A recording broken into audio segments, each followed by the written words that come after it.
Bonjour, bienvenue à Culture du Royaume, ici Régent Cloutier. Notre vision est d'équiper notre génération à découvrir leur nouvelle identité afin que tous puissent expérimenter leur plein potentiel.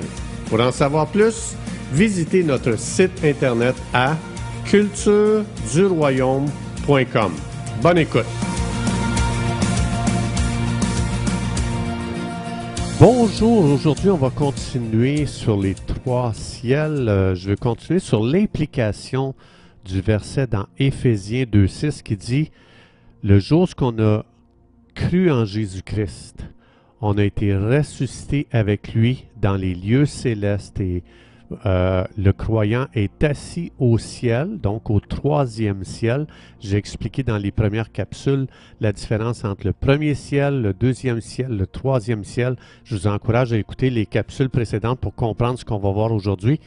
Donc, le croyant est assis au troisième ciel avec Jésus. On a expliqué c'était quoi ce trône-là dans les premières capsules. Et c'est la seule créature sur Terre qui opère dans deux ciels différents, c'est-à-dire sur la terre et au troisième ciel. Donc, je vais continuer sur ça aujourd'hui, sur ce sujet-là. Dans Luc 12, 32, Jésus a dit « Ne crains point, petit troupeau, car votre Père a trouvé bon de vous donner le royaume. » Ma question, c'est qu'est-ce que le royaume? Dieu m'a donné le royaume. Ça veut dire quoi? Et ça implique quoi? Ça comporte quoi? Donner le royaume. La Bible fait une différence entre l'évangile du salut et l'évangile du royaume. Quand on parle de l'évangile du salut, vous allez lire, si vous ouvrez votre Bible, vous lisez, vous allez voir que le salut, quand ça parle du salut, ça veut dire être pardonné de nos péchés parce que le sang de Jésus a coulé à la croix pour nous. Ça veut dire d'être réconcilié avec Dieu parce que tant qu'on ne s'est pas repenti, il n'y a pas de réconciliation avec Dieu. Ça veut dire de recevoir la vie éternelle parce que quand tu crois en Jésus qui est mort pour tes péchés, Dieu te pardonne de tes péchés puis il te donne la vie éternelle. Ça veut dire que tu vas aller au ciel pour l'éternité après la mort. Ça, c'est l'évangile du salut. Donc, ça veut dire comment on est sauvé ou comment on reçoit le salut. La Bible dit c'est simplement en croyant en Jésus. Comme par exemple, dans Actes, chapitre 16, verset 30-31, ça dit, il y a quelqu'un qui demande à Paul et à Silas comment faire pour être sauvés. Hein? Ça, c'est le geôlier ici. Les portes de la prison se sont ouvertes, les murs de la prison ont été ébranlés, toutes les chaînes sont tombées à terre parce que Paul et Silas ont loué Dieu toute la nuit.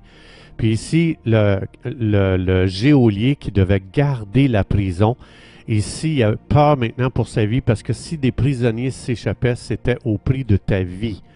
Fait que là, le geôlier demande, dans Actes 16, 30-31, il dit que faut-il que je fasse pour être sauvé? Parce que le gars était fini, là. Il savait qu'il était pour mourir le lendemain quand les autorités verraient que les prisonniers se sont échappés. Et Paul et Silas ils vont répondre au geôlier, crois au Seigneur Jésus et tu seras sauvé, toi et ta famille. Très simple, juste croire. C'est ce que l'on appelle l'évangile du salut. En d'autres mots, c'est l'évangile qui nous enseigne comment faire pour aller au ciel, pour être sauvé. Jésus n'a jamais prêché le salut, il prêchait le royaume. Et le salut, c'était la porte d'entrée pour le royaume. Si on regarde dans Matthieu 10, versets 7 et 8, regardez ce que Jésus va nous dire. Allez prêcher et dites, le royaume des cieux est proche, il s'est approché. Puis regardez qu'est-ce qu'il va dire, qu'est-ce qui va avec le royaume. Guérissez les malades, ressuscitez les morts, purifiez les lépreux, chassez les démons. Vous avez reçu gratuitement, donnez gratuitement. Ça, c'est le royaume. Le royaume, c'est d'opérer avec la puissance de Dieu, avec la présence de Dieu et avec la gloire de Dieu. Ça, c'est le royaume. Ça veut dire, Jésus, il dit, allez prêcher le royaume. Et 147 fois, Jésus et les apôtres enseignaient à chercher le royaume et à prêcher le royaume. Donc, le royaume de Dieu, c'est pas d'aller au ciel après la mort. Vivre le royaume, comme j'expliquais, c'est d'opérer avec la présence de Dieu, la puissance de Dieu et la gloire de Dieu. Et c'est la mort et la résurrection de Jésus qui nous donne, à nous les croyants, le droit d'opérer avec l'autorité du royaume sur la terre. Maintenant, ça dit, ici on a vu dans Luc, Jésus dit, « Petit troupeau, Dieu a trouvé bon de vous donner le royaume. » OK? C'est ce que ça dit dans Luc 12, 32. Maintenant, ça veut dire que ça m'a été donné. Le royaume de Dieu m'a été donné. Ça ne veut pas dire qu'on sait automatiquement comment opérer dans le royaume, right? Comme par exemple, je peux vous donner une guitare, vous l'avez, c'est à vous, mais ça ne veut pas dire que vous savez comment en jouer. Ça ne veut pas dire que vous savez comment maîtriser la guitare. Ça veut dire qu'il y a un processus qui doit être entrepris pour savoir comment s'en servir. Donc, on est à l'école du Saint-Esprit pour apprendre à opérer dans le royaume de Dieu, avec tout ce que ça comporte. Et en passant, ça dit dans Matthieu 6, 33, « Cherchez d'abord le royaume de Dieu. » Donc, lorsqu'on a une révélation que nous sommes des fils du royaume, que nous sommes déjà assis avec Jésus au 3e ciel, dans sa présence, c'est là qu'on peut commencer à opérer à partir du 3e ciel pour faire du ministère sous le 1er ciel, donc sur la terre. Donc, on est plus que quelqu'un qui va au ciel après la mort. On a été invité par Dieu à apporter le ciel sur la terre. Vous savez, la prière que Jésus nous a dit dans Matthieu 6, « Priez qu'il en soit sur la terre comme au ciel ». Ça veut dire qu'on a tous un rôle très important à jouer pour changer la condition terrestre des humains sur la terre. Mais ça, c'est possible seulement si on opère avec l'autorité du royaume, avec la puissance du royaume. Donc, Dieu n'a jamais eu la vision pour nos vies en tant que croyants, juste de croire en Jésus pour être sauvé, puis ensuite, ben, t'es sauvé, attends l'enlèvement, attends la mort puis espère quitter cette terre le plus vite possible pour aller au ciel. Dépêche-toi à quitter cette planète corrompue ou déchue.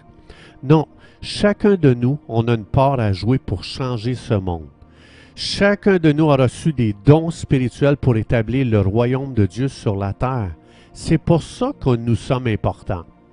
Parce que c'est Dieu qui nous a choisis pour qu'on naisse dans cette génération avec tous les défis que ça implique pour qu'on puisse amener le royaume de Dieu au milieu de toutes les défectuosités terrestres. Alors, le royaume de Dieu nous a été donné par Dieu. Qu'est-ce que j'en fais? Ça m'a été mis entre les mains.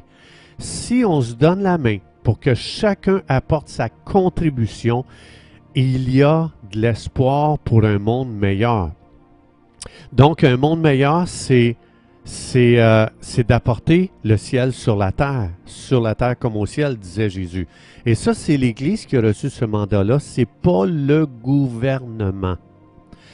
Donc, l'Église est très puissante pour amener le ciel sur la terre.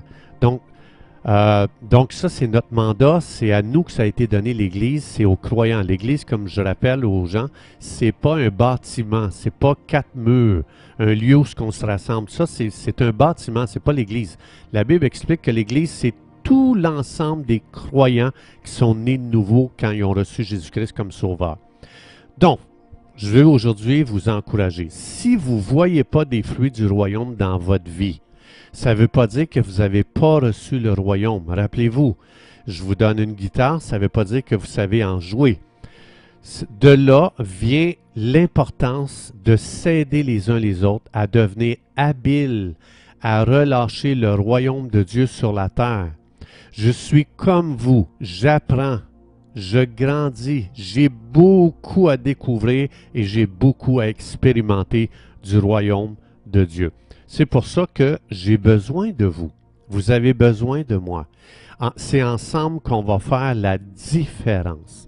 C'est pour ça que je fais ces capsules pour qu'ensemble on devienne éveillés à ce à quoi nous sommes appelés, qu'est-ce qu'on est devenu quand on a reçu Jésus-Christ comme Sauveur et Seigneur. Et maintenant, c'est pour ça qu'il faut s'aider les uns les autres à justement savoir comment opérer dans le royaume de Dieu sur la terre. Chers amis, merci d'avoir été des nôtres et à la prochaine.